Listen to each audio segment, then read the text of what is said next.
ज़लज़ला एक कुदरती आफत है जो कभी भी आ सकता है और तबाही मचा सकता है। ज़लज़ले के हवाले से पेशगोई करना बज़ाहिर नामुमकिन है, लिहाजा शहरियों के लिए ज़रूरी है कि वो ज़लज़ला आने की सूरत में चंद अहम एहतियाती तदाबीर से वाकिफ़ हों। ज़लज़ले के झटके महसूस करें तो अपने होशो हवास काबू में रखें। खौफजदा होकर बगैर सोचे समझे भागने, ऊपर की मंजिल से छलांग लगाने और चीखने चिल्लाने से परहेज़ करें। ज़लज़ला आने की सूरत में अगर आप घर में मौजूद हैं तो फौरी तौर पर हाथों और पैरों के बल ज़मीन पर बैठ जाएं और किसी मेज़ के नीचे पनाह ले लें और इसे एक हाथ से पकड़ लें। ज़लज़ले के झटके रुकने तक वहां से बाहर ना निकलें। ज़लज़ले के झटकों के दौरान भागने से गुरेज करें। ज़लज़ले के दौरान घर में मौजूद भारी फर्नीचर के करीब ना जाएं और दूरी ही इख्तियार करें। ज़लज़ले की वजह से वो फर्नीचर आप पर गिर भी सकता है। इसके अलावा शीशे की खिड़कियों से गुजरने की कोशिश हरगिज़ ना करें। ज़लज़ले की वजह से शीशा टूटकर आपको लग भी सकता है। ज़लज़ले की सूरत में लिफ्ट का इस्तेमाल हरगिज़ ना करें क्योंकि इसके जाम होने का खतरा होता है। इस वक्त तक घर से बाहर जाने की कोशिश ना करें जब तक ज़लज़ला रुक ना जाए। अगर आप ज़लज़ले के वक्त घर से बाहर हैं तो फ़ौरन खुली जगह पर चले जाएं। ऊंची इमारतों और बिजली के तारों के करीब बिल्कुल ना जाएं क्योंकि ज़लज़ले की वजह से वो गिर सकती हैं और आप मलबे तले फंस सकते हैं। अगर आप गाड़ी में मौजूद हैं तो ज़लज़ला आने की सूरत में अपनी गाड़ी को रोक लें। किसी पुल या इमारत के करीब गाड़ी खड़ी करने से परहेज़ करें। इस बात का ध्यान रहे कि पुल फ्लाईओवर के ऊपर या नीचे ना हो और नज़दीक बिजली के तार, खंबे, टावर या इश्तिहारी होर्डिंग्स ना हो। इसके अलावा अगर आप किसी पहाड़ी इलाके में मौजूद हैं तो ज़लज़ले की सूरत में इस बात का ख्याल रखें कि लैंडस्लाइडिंग की वजह से कोई पत्थर आपकी जानिब ना गिर पड़े।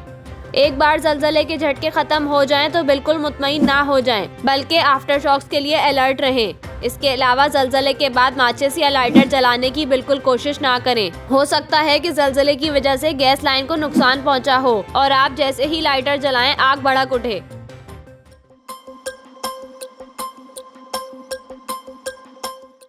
पेशावर में बगैर शनाख्ती कार्ड और अहम दस्तावीज़ के होटल्स और सराइयों, मुसाफिर खानों में क़याम पर पाबंदी आयद कर दी गई है। पेशावर पुलिस लाइंस धमाके के बाद ज़िला इंतज़ामिया ने शनाख्ती कार्ड और अहम दस्तावीज़ के बगैर होटल्स और मुसाफिर खानों में क़याम पर पाबंदी आयद कर दी है। ज़िला इंतज़ामिया के मुताबिक गुंजान मकामात और तिजारती मराकज़ के पार्किंग एरिया की इंतज़ामिया हाई अलर्ट रहे। गाड़ियों और मोटरसाइकिल्स की खुसूसी निगरानी की हिदायत भी जारी कर दी गई हैं, जबकि आर्जी चेक पोस्टें भी कायम की गई हैं। ख्याल रहे कि पुलिस लाइंस मस्जिद में होने वाले खुदकुश धमाके में 84 नमाजी शहीद हुए थे, जिनमें अक्सर पुलिस एहलकार थे, जबकि मुबैना हमला आवर पुलिस की वर्दी पहनकर मस्जिद में दाखिल हुआ था।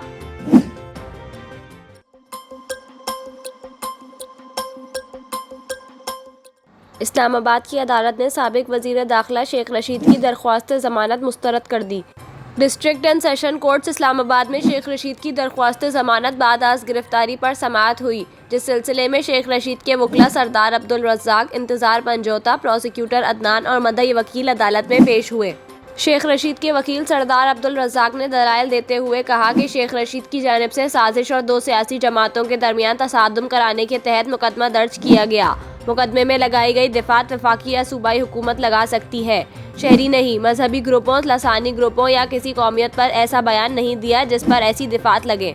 उन्होंने कहा कि शेख रशीद इमरान खान से मुलाकात करके आए और इमरान खान के बयान का जिक्र किया। आसिफ जरदारी की जानिब से सिर्फ इमरान खान के खिलाफ हतक इज्जत का दावा किया गया। शेख रशीद के वकील ने अदालत से दरख्वास्त ज़मानत मंजूर करने की इस्तदा की। प्रोसिक्यूटर ने दलाइल देते हुए कहा कि इस्लामाबाद हाई कोर्ट ने नोटिस मुअत्तल किया, मुकदमा दर्ज करने से नहीं रोका। दौरान मुकदमा तफ्तीश करना कानून के मुताबिक है, इस्लामाबाद हाई कोर्ट ने रोका भी नहीं। प्रोसिक्यूटर ने कहा शेख रशीद का बयान इंतहाई इश्तिआल फैलाने पर मुबनी है। उन्होंने कोई आम जुर्म नहीं किया, सज़ा 7 साल तक है। बाद अज़ां अदालत ने फिरीकैन के दलाइल सुनने के बाद शेख रशीद की दरख्वास्त ज़मानत पर फैसला महफूज किया, जिसे अब सुना दिया गया है। एडिशनल सेशन जज ताहिर अब्बास एपरा ने शेख रशीद की दरख्वास्त ज़मानत मुस्तरद करने का फैसला सुनाया।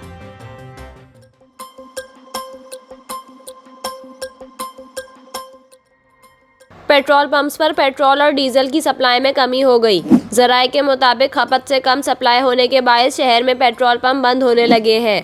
ज़राए का कहना है कि 20,000 लीटर यौमिया पेट्रोल बेचने वाले पंप्स को 8 से 10,000 लीटर सप्लाई दी जा रही है। ज़राए के मुताबिक पेट्रोल पंप्स पर लोगों को महदूद मिकदार में पेट्रोल दिया जा रहा है, जिससे शहरी शदीद परेशानी का शिकार हैं।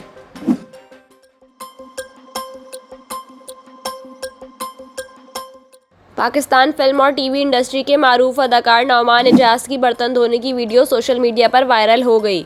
वीडियो में देखा जा सकता है कि अदाकार बर्तन धो रहे हैं। इस दौरान इनकी अहलिया ने इनसे पूछा क्या हो रहा है। इसके जवाब में नौमान एजाज ने कहा कि कुछ नहीं। नौमान एजाज ने आजरा मजाक कहा कि माँ ने ये सोचकर शादी करवाई थी कि बेगम सारे काम करेगी, लेकिन आज मेरी माँ जिंदा होती तो इसे कितनी तकलीफ होती कि इनका लेजेंड बच्चा बर्तन धो रहा है।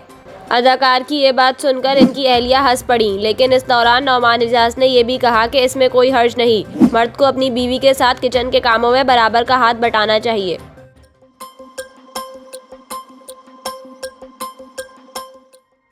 कौमी क्रिकेटर बॉलर नसीम शाह का कहना है कि इन्हें बचपन से क्रिकेट खेलने का शौक था। इन्हें वालिद मस्जिद ले जाते थे, लेकिन मस्जिद पहुंचने के बाद जब वालिद को यकीन हो जाता कि हम मस्जिद में हैं तो हम बैग उठाकर क्रिकेट खेलने भाग जाते थे। कराची में एक तकरीब में गुफ्तगू करते हुए नसीम शाह ने कहा कि जब मैं हॉस्टल आया तो मुझे उर्दू भी नहीं आती थी। हॉस्टल में शहर के बाहर से आने वाले लोग चालाक होते हैं, इन्हें सब पता होता है। मैं छोटे इलाके से था, इस वक्त इन लोगों के साथ एडजस्ट करना मुश्किल था। नसीम ने क्रिकेट खेलने के शौक से मुताल्लिक बात करते हुए बताया कि बचपन से ही क्रिकेट खेलने का शौक था। अब्बू के साथ मस्जिद जाते थे, लेकिन अब्बू को जैसे ही अंदाज़ा होता था कि हम मस्जिद आ गए हैं, हम बैग लेकर भाग जाते थे।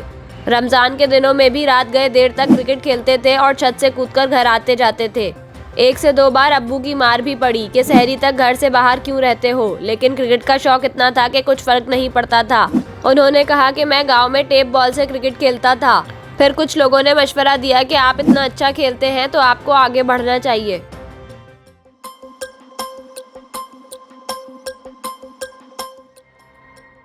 सिंध हाई कोर्ट ने मरहूम रुकन कौमी असेंबली आमिर लियाकत की बेवा दानिया शाह की गिरफ्तारी के खिलाफ दरख्वास्त मुस्तरद कर दी। आमिर लियाकत हुसैन की नाजेबा वीडियोस वायरल करने के केस में गिरफ्तारी के खिलाफ दरख्वास्त की समाअत सिंध हाई कोर्ट में हुई। एडवोकेट लियाकत कबूल का कहना था कि दानिया शाह को लोधरा से गैर कानूनी तरीके से गिरफ्तार किया गया। दानिया शाह की गिरफ्तारी के वक्त कानूनी तकाजे पूरे नहीं किए गए। अदालत के इस्तफसार पर वकील ने बताया कि केस का अबूरी चालान जमा हो चुका है। ट्रायल कोर्ट ने FIA के तफ्तीशी अफसर को जारी शोकास नोटिस पर कार्रवाई नहीं की। ट्रायल कोर्ट को हिदायत जारी की जाए कि FIA के खिलाफ कार्रवाई करे। सिंध हाई कोर्ट का कहना था कि मुलजिमा के खिलाफ केस का चालान जमा हो चुका है, मदाखलत का केस नहीं बनता। अदालत ने दानिया शाह की गिरफ्तारी के खिलाफ दरख्वास्त मुस्तरद कर दी। ख्याल रहे कि आमिर लियाकत हुसैन की नाजेबा वीडियोस वायरल करने के केस में दानिया शाह अदालती रिमांड पर जेल में है। दानिया शाह को दिसंबर 2022 में FIA ने गिरफ्तार किया था।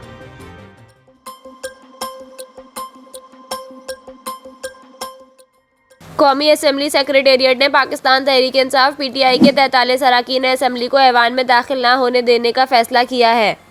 ख्याल रहे कि स्पीकर कौमी असेंबली ने 24 जनवरी को तहरीक इंसाफ के मजीद 43 अरकान के इस्तीफे मंजूर किए थे, जिसके खिलाफ PTI की जानिब से लाहौर हाई कोर्ट में दरख्वास्त दायर की गई थी और मौक़िफ़ इख्तियार किया गया था कि इस्तीफे मंजूर करने के लिए कानूनी तकाजे पूरे नहीं किए गए। लाहौर हाई कोर्ट ने गुज़िश्ता रोज़ 43 अरकान कौमी असेंबली MNAs को डी नोटिफाई करने का इलेक्शन कमीशन का हुक्म मुअत्तल करते हुए 43 हल्कों में ज़मनी इलेक्शन भी ताहुक्म सानी रोकने का हुक्म जारी किया था। अब ज़राए कौमी असेंबली सेक्रेटेरिएट का कहना है कि लाहौर हाई कोर्ट का फैसला मौसूल नहीं हुआ। खबरों में सुना है कि अदालत ने इलेक्शन कमीशन का फैसला मुअत्तल किया है। स्पीकर का फैसला ताहाल अपनी जगह मौजूद है। ज़राए कौमी असेंबली सेक्रेटेरिएट का कहना है कि इस मामले पर कानूनी टीम से मुशावरत की जा रही है। इस्लामाबाद हाई कोर्ट के साबका फैसलों की रोशनी में हिकमत अमली बनाई जाएगी। याद रहे कि मजमूई तौर पर पाकिस्तान तहरीक इंसाफ के 122 और शेख रशीद का एक इस्तीफा मिलाकर 123 अरकान के इस्तीफे मंजूर हो चुके हैं, जिनमें से 43 अरकान को डी नोटिफाई करने का हुक्म लाहौर हाई कोर्ट ने मुअत्तल किया है।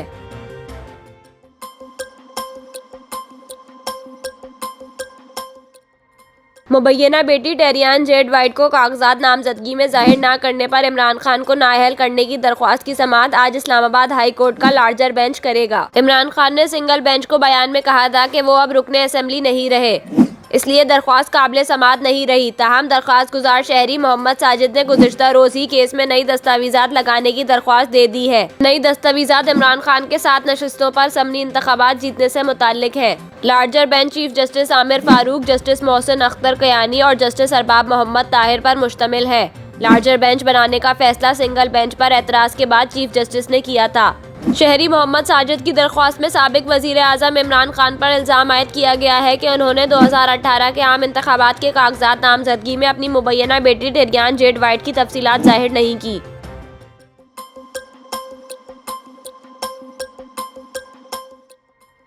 पाकिस्तान और इंटरनेशनल मॉनेटरी फंड IMF के दरमियान आज मुआहदा होने का इम्कान है। ज़राए का कहना है कि गुज़िश्ता रोज़ वज़ीर ख़ज़ाना इसहाक़ डार से IMF मिशन चीफ़ की वफ़द के हमरा मुलाकात हुई। IMF मिशन चीफ़ ने वज़ीर ख़ज़ाना को मुज़ाकरात में अब तक की पेशरफ़्त से आगाह किया है। ज़राए के मुताबिक पाकिस्तान और IMF के मुज़ाकरात में इस्लाहात और इन पर इक़दामात पर इत्तिफ़ाक़ राय हो गया है। बाहमी इक़्तिसादी और मालियाती पॉलिसी का मसूदा आज फ़ाइनल किया जाएगा। IMF वफ़द और पाकिस्तान के दरमियान मुज़ाकरात का आज आखिरी रोज़ है। इम्कान यही है कि दोनों के दरमियान आज मुआहदा हो जाएगा। वज़ीर मुमलिकत बराए ख़ज़ाना आयशा गौस पाशा का कहना है कि मुज़ाकरात में होने वाले फ़ैसलों की वज़ीर आज़म से मंजूरी ले ली गई है। IMF के साथ मुआहदा पाकिस्तान की ज़रूरत है।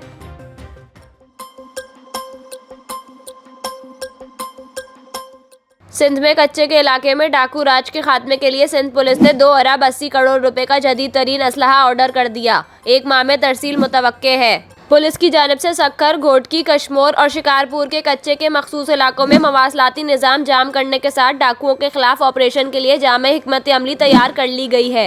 पुलिस हुकाम का कहना है कि सिंध के मुख्तलिफ अजला में डाकुओं की जानिब से हनी ट्रैप के जरिए लोगों को तावान के लिए अगवा करने की वारदातें बदस्तूर जारी हैं। दर्जनों लोग डाकुओं के चुंगल में फंसे हुए हैं। कानून की रट मनवाने और डाकुओं की सरकोबी के लिए सिंध पुलिस ने हुकूमत सिंध की मंजूरी के बाद 2 अरब 80 करोड़ की लागत से जदीद तरीन असलहा का ऑर्डर दिया है। हुकाम का कहना है कि पुलिस की जानिब से मंगवाए गए असलहे और जदीद औजारों में अबाबील ड्रोन, 3 किलोमीटर रेंज वाले कैमरे, installed automatic rifles, thermal imaging और सर्वेलेंस ड्रोन समेत दीगर चीजें शामिल हैं। असलहे की तरसील 1 माह में मुतवक्के है, जिसके बाद कच्चे में भरपूर ऑपरेशन का आगाज किया जाएगा। SSP घोटकी का कहना है कि कच्चे के इलाके में डाकुओं के खिलाफ ऑपरेशन को कामयाब बनाने के लिए पुलिस ने हिकमत अमली तैयार कर ली है।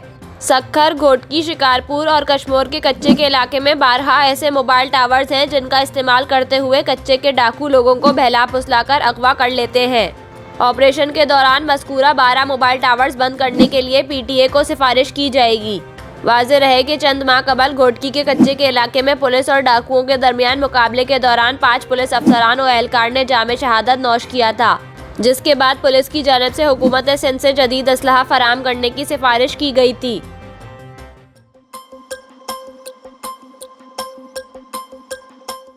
नोबेल इनाम याफ्ता मलाला यूसुफजई ने कहा है कि तालिबान के खिलाफ इकट्ठा होना होगा, बताना होगा कि इस्लाम में दहशतगर्दी का कोई जवाज़ नहीं है। लंदन में ऑस्कर के लिए शॉर्टलिस्ट अपनी film Stranger at the Gate की स्क्रीनिंग में शिरकत के मौके पर मलाला यूसुफजई ने कहा कि पाकिस्तान में बढ़ती अक्सरियत पसंदी के खिलाफ क़यादत अमन की खातिर इकट्ठी हो जाए। सियासी और मजहबी क़यादत दहशतगर्दी और अक्सरियत पसंदी समेत तालिबान को रद्द कर दे।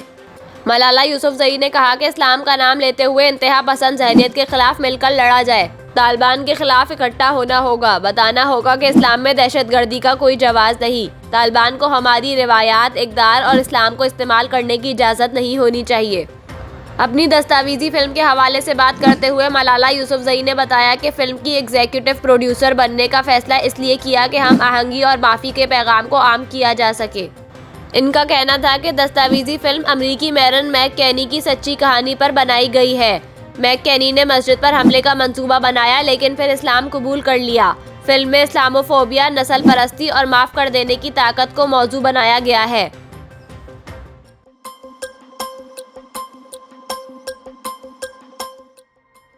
वफाकी वज़ीर खुर्रम दस्तगीर ने इंतखाबात में ताख़ीर का इम्कान मुस्तरद कर दिया। खुर्रम दस्तगीर ने कहा कि आइन के तहत 90 रोज़ में इंतखाबात होंगे, सदर को ख़त लिखने की ज़रूरत नहीं थी। उन्होंने कहा कि वफाकी काबीना में इंतखाबात में ताख़ीर की कोई तजवीज़ ज़ेरे गौर नहीं है। पंजाब में अगर 12 जनवरी को असम्बली तहलील हुई है तो 12 अप्रैल को इंतखाबात होंगे। वाज़ेह रहे कि गुज़िश्ता रोज़ सदर मुमलिकत आरिफ अलवी ने पंजाब और खैबर पख्तूनख्वा असम्बलियों के इलेक्शन की तारीख के लिए चीफ इलेक्शन कमिश्नर को ख़त लिखा। सदर मुमलिकत की जानिब से लिखे गए ख़त में कहा गया इंतखाबात की तारीख का फौरी ऐलान करें, आइन ताख़ीर की इजाज़त नहीं देता। सदर मुमलिकत का कहना था कि इलेक्शन कमीशन इलेक्शन एक्ट 2017 के मुताबिक सूबाई असम्बलियों के इंतखाबात की तारीख का फौरी ऐलान करे। इलेक्शन कमीशन पंजाब और खैबर पख्तूनख्वा की सूबाई असम्बलियों के लिए इंतखाबी शेड्यूल जारी करे।